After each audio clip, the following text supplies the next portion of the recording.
Cocteau Twins and Dead Can Dance are two bands that I've gotten very interested in the past few years.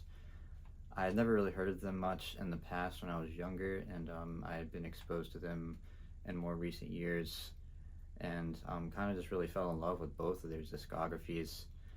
And I wanted to make this video to talk about a lot of the similarities I see in their careers and also a few differences, despite them having very different sounds towards the end of their careers.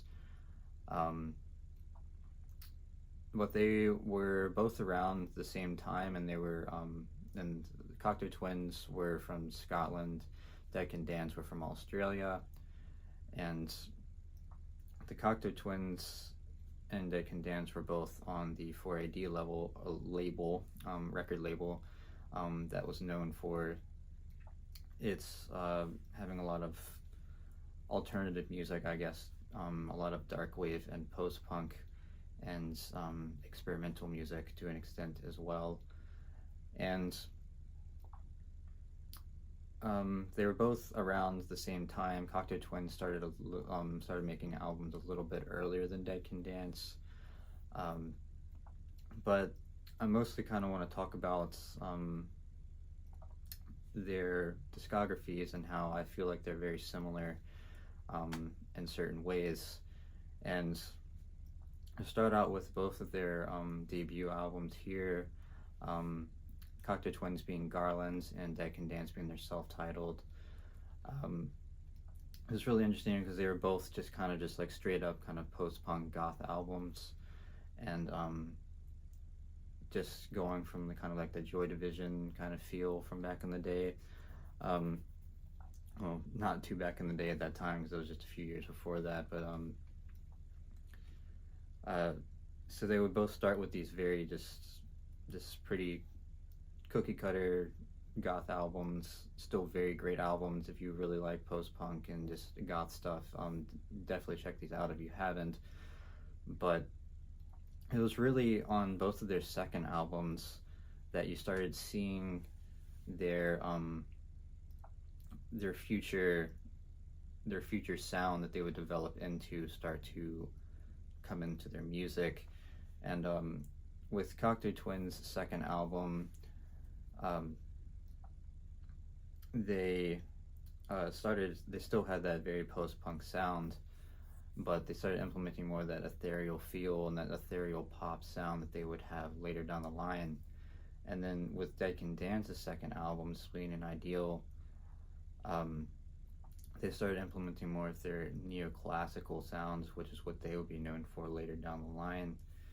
And this kept progressing through their discography, and then I noticed that both of their third albums, Treasure for Cocteau Twins and Within the Realm of the Dying Sun by the Dead Can Dance, are both kind of fan favorites, and really they're both of the albums really are looked at as like some of like really them finding their sounds to an extent. And of course they kept evolving throughout their career, but both of these are very incredible albums and very core albums for both of the groups. And I thought it was interesting just how their progression going up thus far has already kind of been very similar despite their different sounds that they were going after.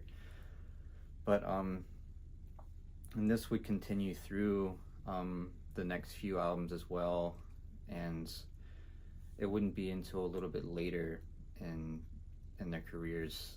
For Cocteau Twins, their big kind of breakthrough album to an extent didn't really get that popular until later down the line, was Heaven in Las Vegas, and this is definitely a very popular album now. It has gotten a lot more traction in recent years, and this is really just them and their their album that this is the sound that they created. This is what they evolved into, this dream pop sound that influenced a lot of alternative music going into the 90s, as this album came out in 1990. And this is really them just finding their sound, and this is the first album I ever listened to by them. This is how I got into their stuff, and I was very intrigued to go back and listen to their older stuff and really see how they progressed.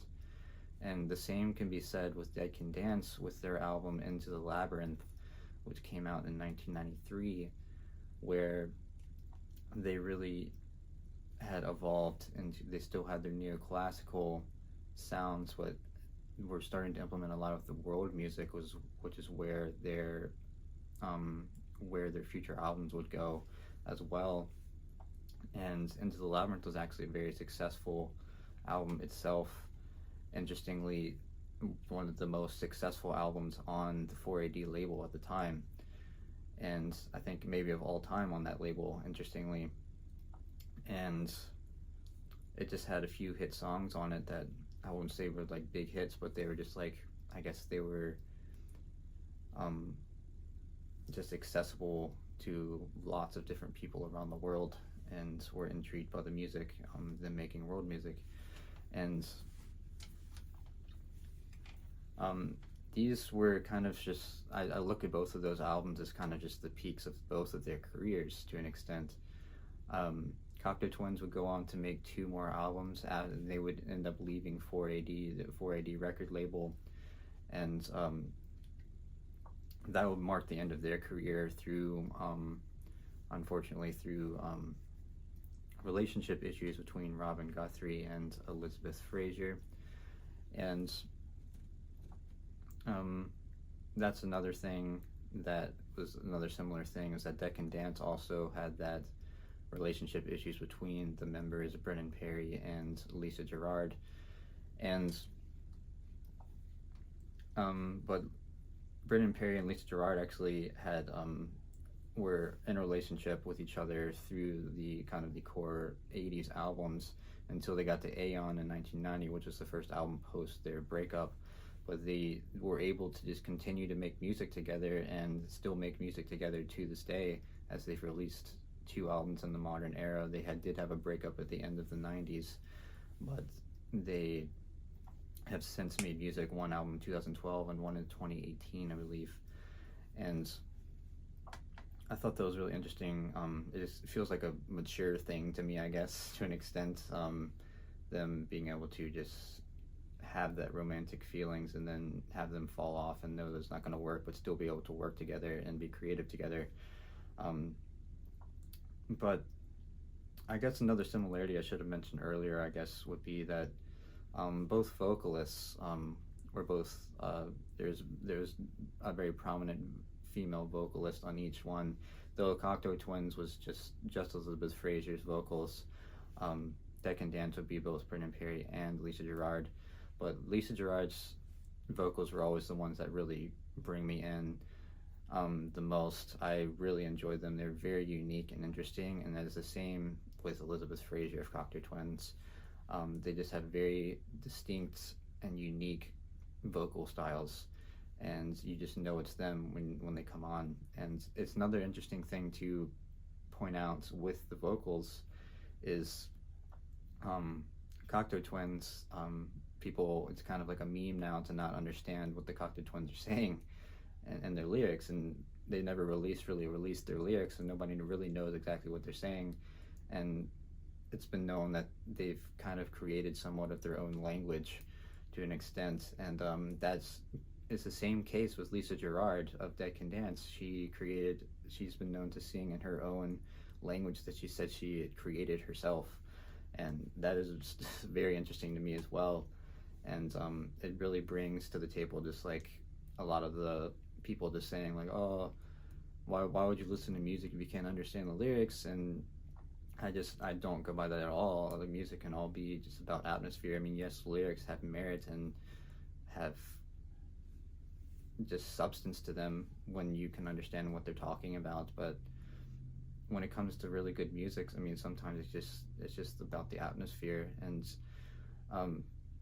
you see that in a lot of modern music today. And